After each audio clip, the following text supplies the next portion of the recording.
प्रिय छात्रों, आज मैं संस्कृत विषय को लेकर के एक नई परिभाषा जो काव्य की आचार्य विश्वनाथ महोदय ने दिया है, साहित्य दर्पण उनकी रचना है, उसी में वाक्यम रसात्मकम काव्यम बहुत सारी परिभाषाएं भिन्न भिन्न साहित्य के विद्वानों के द्वारा समय समय पर दी गई। जैसे भामह ने कहा शब्दार्थौ सहितौ काव्यम, शब्दार्थ जुगल को उन्होंने काव्य कहा। उसके बाद दंडी ने कहा कि इष्टार्थ विवच्छिन्ना पदावली कथ्यते काव्यम। उसके बाद आचार्य विश्वनाथ ने मम्मट ने कहा तद्दोषौ शब्दार्थौ सगुणावन अलंकृति पुनः क्वापि। मैं यहाँ पर अभी आचार्य विश्वनाथ के द्वारा उनके ग्रंथ साहित्य दर्पण में जो परिभाषा दी गई है वाक्यम रसात्मकम काव्यम, इसकी विवेचना कर रहा हूं। आप सभी पाठकों से मेरा अनुरोध होगा कि ध्यान पूर्वक इसको समझेंगे, बहुत गूढ़ चीज है। सबसे पहले है वाक्यम, रसात्मकम दूसरा शब्द है और तब है काव्यम। तो काव्यम, काव्य कहते किसे हैं? ऐसे वाक्य को काव्य कहा जो रसात्मक हो। रसात्मक का मतलब होता है रस जिसकी आत्मा में है ना। पहले हम वाक्यम को क्लियर कर लें कि वाक्यम क्या होता है। तो वाक्यम होता है, इसकी परिभाषा दी गई है अन्वितैकार्थ बोधे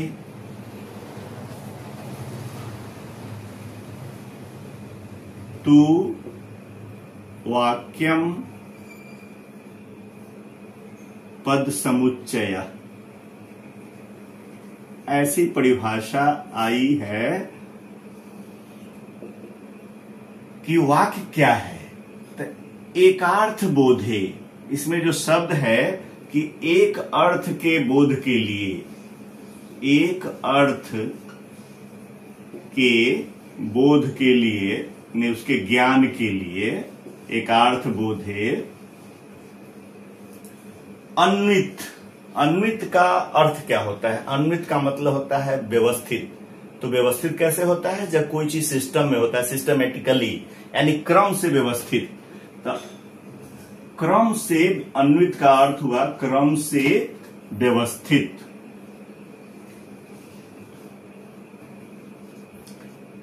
तो ऐसा कि एक अर्थ के बोध के लिए क्रम से व्यवस्थित पद समुच्चय, जो पदों का जो समूह है, पदों का समूह वाक्य कहलाता है।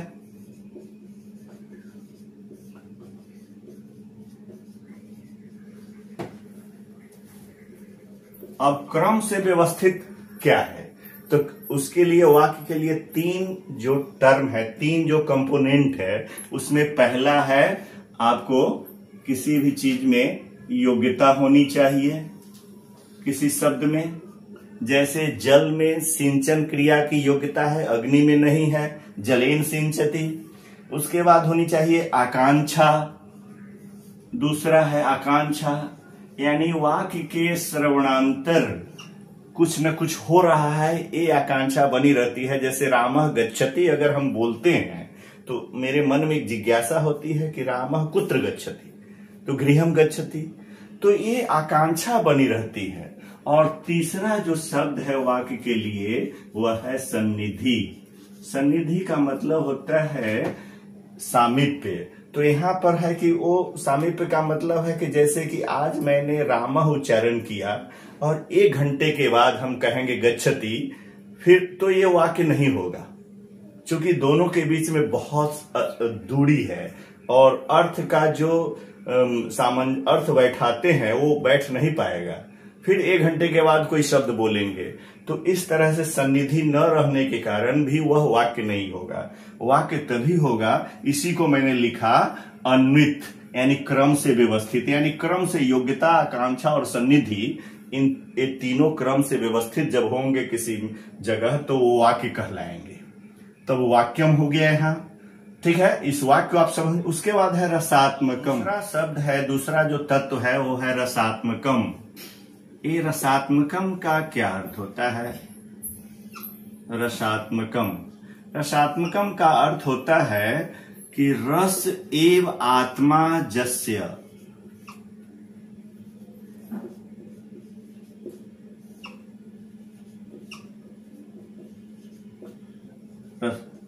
है ना, तत् रसात्मकम।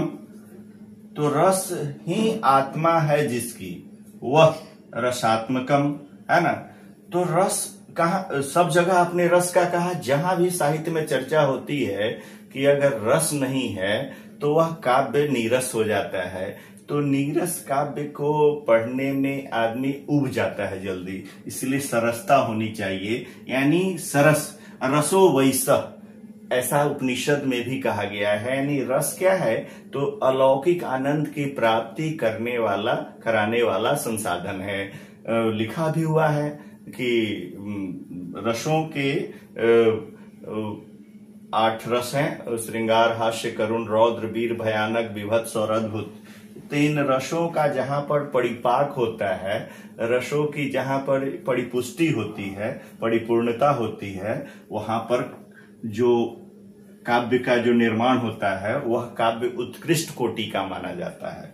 तो रस जिनकी आत्मा में विद्यमान हो, आत्मा मतलब उस काव्य के अंदर, तो इसीलिए रसात्मकम काव्यम कहा गया। और उपनिषद में भी लिखा गया है रसो वैसह, यानी वह रस ही है जो किसी भी काव्य को उत्कृष्ट बनाता है। उपनिषद में ऐसी आई है बात, है ना। तो इसी तरह से आपने देखा रसात्मकम। तो ऐसे वाक्य जो रसात्मक हो, रस युक्त हो, सरस हो, है ना, रस युक्त, यानी रस की बात इन्होंने भी की है, रस युक्त या सरस, है ना। तो गुण भी क्या होता है? रस के साथ हमेशा विद्यमान रहते हैं। ये रसस्यांगिनो धर्मा सौर्यादय इव आत्मनः उत्कर्ष हेतवस्ते स्युर अचल स्थित यो गुना।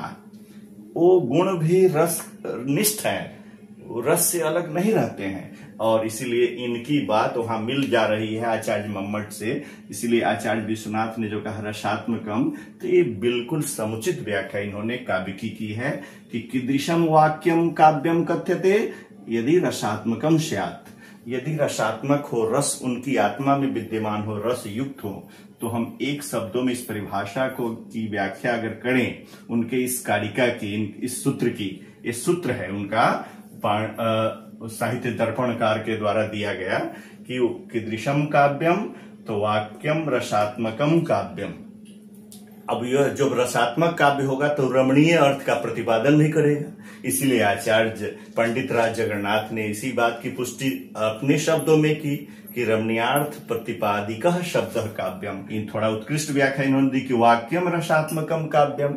और वाक्य के अंदर फिर आकांक्षा, योग्यता, सन्निधि, एक क्रम से व्यवस्थित जो पदों का समूह है वह यदि रसात्मक हो तो वह काव्य इस संज्ञा को प्राप्त करता है। ये आचार्य विश्वनाथ ने अपने ग्रंथ में लिखा साहित्य दर्पण में। इनका जो सूत्र है ये पूर्ण रूपेण अक्षरशः हमको सत्य प्रतीत होता है और एक काव्य की सही परिभाषा इस सूत्र में पिरोई गई है।